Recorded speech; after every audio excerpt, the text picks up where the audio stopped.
dan hukum harus ditegakkan, tidak pandang bulu. Apa yang dilakukan oleh Nabi Muhammad SAW di Madinah, maka itu juga dilakukan di tempat-tempat lain yang mereka mewarisi jalan hidup seperti jalan hidup Nabi dan para sahabat. Kalau kita membaca hadis-hadis yang berkaitan dengan ahkamul jinayat, berkaitan dengan hukum-hukum pidana di dalam Islam, Islam mengatur tidak boleh menghukum orang yang dalam keadaan sakit sampai dia benar-benar sembuh, baru hukuman itu ditegakkan. Begitulah kasih sayang Islam itu. Meskipun dalam penegakan hukum harus ditegakkan, tapi tanpa kehilangan rasa kasih sayang dalam penegakan hukum itu. Sampai hari ini kalau kita pergi ke Istana Topkapi di Turki, dalam istana itu ada satu menara yang namanya Menara Keadilan. Kalau ada rakyat kecil bersengketa dengan pejabat negara, maka yang menjadi qadhi, yang menjadi hakim itu langsung sultan. Dimulai sejak Sultan Al-Fatih merebut benteng Bizantium atau Konstantinopel yang sekarang namanya Istanbul. Jadi tidak ada orang kecil yang tidak mendapatkan keadilan, meskipun lawan berperkaranya itu pejabat tinggi negara. Kenapa? Karena yang mengadili itu langsung sultan. Kalau ada perkara rakyat kecil berhadapan dengan pejabat negara, langsung sultan mengambil alih kedudukan qadhi, kedudukan hakim. Dan sultan bertindak adil. Yang benar adalah benar meskipun dia rakyat kecil. Yang salah tetap salah meskipun dia pejabat tinggi negara. Jadi asyidda'u 'alal kufar, keras tegas terhadap orang-orang yang ingkar, tapi ruhama'u bainahum, penuh kasih sayang di antara mereka. Kita melihat kasih sayang ini bukan hanya meliputi kasih sayang humanistik, kasih sayang kemanusiaan, tapi pada hewan-hewan pun orang-orang Islam, orang-orang beriman yang menempuh jalan hidup seperti jalan hidup Nabi dan para sahabat, mengasihi makhluk-makhluk Allah yang lain meskipun itu bukan manusia. Kalau kita pergi ke beberapa kota di Turki, ya, apakah ke Bursa, apakah ke Taksim, yang merupakan kota tua, kota lama, dan kota industri seperti Taksim itu, tidak ada kucing liar yang kurapan, tidak ada kucing liar yang kurus, tidak terawat. Kucing-kucing liar itu badannya besar-besar, gemuk-gemuk, cantik-cantik, padahal tidak ada yang punya. Kenapa seperti itu? Karena orang-orang Turki mengasihi kucing-kucing itu. Di setiap pojok taman kota ada tempat orang bersedekah susu untuk dimakan kucing. Ada orang bersedekah makanan-makanan untuk dimakan kucing. Ada orang yang suka rela membersihkan kotorannya dan sebagainya. Begitulah mereka merealisasikan jalan hidup seperti jalan hidup yang pernah dilakukan oleh Nabi SAW beserta para sahabat. Kehidupan yang penuh kasih sayang, tidak hanya kepada sesama manusia yang beriman dan Islam, tapi juga kepada makhluk-makhluk ciptaan Allah yang lainnya. Tarahum, lihatlah mereka, mereka siapa? Mereka Nabi dan para sahabatnya. Rukkaan sujadan, Nabi dan para sahabatnya rukuk dan sujud. Apa yang dimaksud dengan rukuk dan sujud? Imam Abdurrahman Ibni Nasir As-Sa'di, seorang mufassir besar mazhab Syafi'i dari abad ke-14, di dalam kitab tafsir As-Sa'di menjelaskan bahwa yang dimaksud dengan lihatlah mereka rukuk dan sujud, itu artinya kehidupan Nabi beserta para sahabat adalah kehidupan yang benar-benar memprioritaskan sholat. Jadi sholat itu menjadi skala prioritas. Kalau kita ingin sejahtera dalam kehidupan dunia dan akhirat, maka jadikanlah sholat sebagai skala prioritas di dalam kehidupan kita. Kita melihat Masjid Nabawi itu tidak pernah kosong, Masjidil Haram tidak pernah kosong. Begitu juga kalau kita mengunjungi daerah Asia Tengah dan Asia Selatan, tempat di mana Nabi pernah mengutus sahabat Abdullah bin Abbas ke Asia Tengah dan ke Asia Selatan untuk mengajarkan hadis-hadis dan mengajarkan Islam. Kita pergi ke Naisabur, kampung kelahirannya Imam Muslim.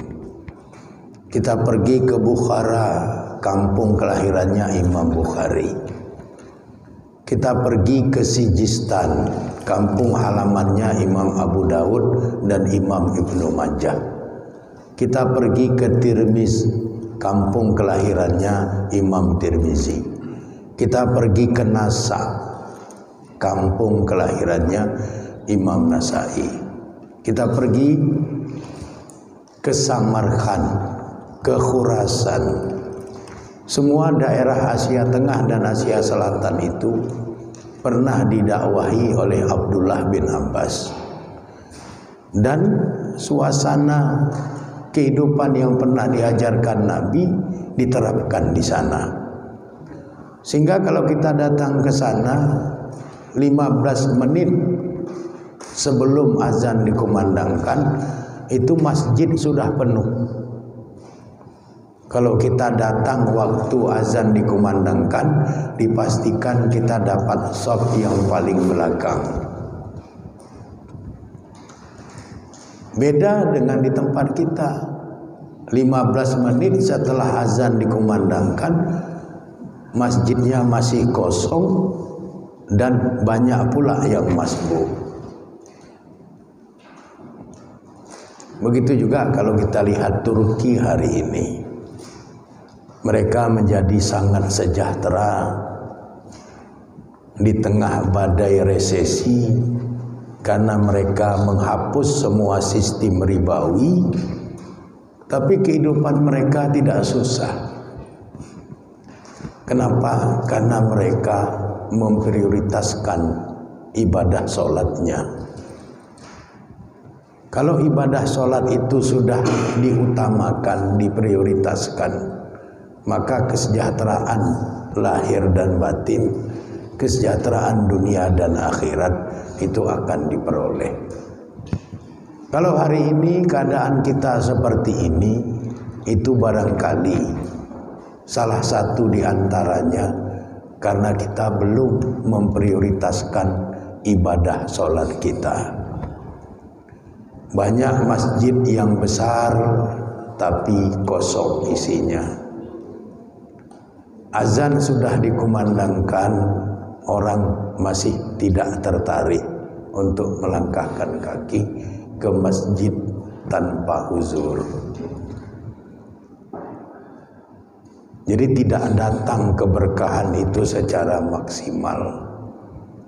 Kalau keberkahan itu ingin datang secara maksimal, maka ruk'an sujjadan, rukuklah, sujudlah seperti Nabi Muhammad SAW beserta para sahabat rukuk dan sujud, dalam pengertian mereka memprioritaskan ibadah sholat itu.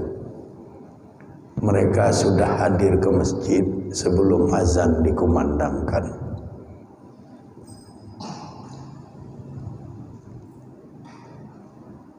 Sholat 5 waktu kondisinya tidak berbeda dengan sholat Jumat. Kalau di tempat kita kan sholat Jumat baru ramai, tapi zuhurnya, asarnya, maghribnya, apalagi subuhnya tidak ada 1/4 dari jumlah jamaah yang hadir di kala sholat Jumat. Di Istanbul itu ada satu masjid, namanya Masjid Abu Ayyub Al-Ansori. Abu Ayyub Al-Ansori ini nama aslinya Khalid bin Zaid. Beliau ini seorang sahabat yang sangat dekat dengan Nabi. Karena pada waktu pertama kali Nabi hijrah dari Mekah ke Madinah, rumah Khalid bin Zaid inilah yang dipilih Nabi untuk beliau bertempat tinggal di Madinah. Beliau juga satu-satunya sahabat yang usianya panjang. Beliau wafat di usia 80 tahun. Beliau pernah hidup bersama Nabi, pernah hidup bersama Khalifah Sayyidina Abu Bakar Siddiq, pernah hidup dengan Khalifah Sayyidina Umar bin Khattab, Sayyidina Utsman bin Affan, dan Sayyidina Ali bin Abi Thalib, dan juga pernah hidup di era pemerintahan Muawiyah bin Abi Sufyan. Di usia tuanya beliau ikut dalam peperangan pembebasan Bizantium, ikut menumbangkan kekuasaan Imperium Romawi Timur di Konstantinopel. Kemudian beliau meninggal di sana dan beliau dikebumikan di dalam benteng Bizantium itu. Masyarakat tempat beliau tinggal dan tempat beliau dikuburkan itu betul-betul mirip dengan masyarakat Madinah. Masjid Abu Ayyub Al-Ansori itu 5 waktu penuh. Dan setiap 5 waktu sholat, setelah selesai sholat ada tausiah. Pakai bahasa Turki, dijelaskan pakai bahasa Inggris, dijelaskan pakai bahasa Arab. Penuh, orang datang silih berganti. Masjid itu tidak pernah sepi. Dan beberapa masjid di Turki, kalau kita datang dini hari waktu setempat, jam 2 atau jam 3 malam, maka masjid itu suasananya seperti waktu mendekati sholat. Banyak sekali orang tahajud malam, yang zikir dengan suara lirih, yang baca Quran dengan suara lirih, yang meratib dengan suara lirih, yang berselawat dengan suara lirih. Mereka beribadah mendekatkan diri kepada Allah dengan beragam pendekatan, tapi tidak saling mengganggu. Mereka begitu tertib. Jadi dini hari masjid penuh dengan orang tahajud. Kalau kita habis isya masjid digembok. Jadi berbanding terbalik. Barangkali ini harus kita cermati supaya keberkahan itu datang lebih banyak kepada kita.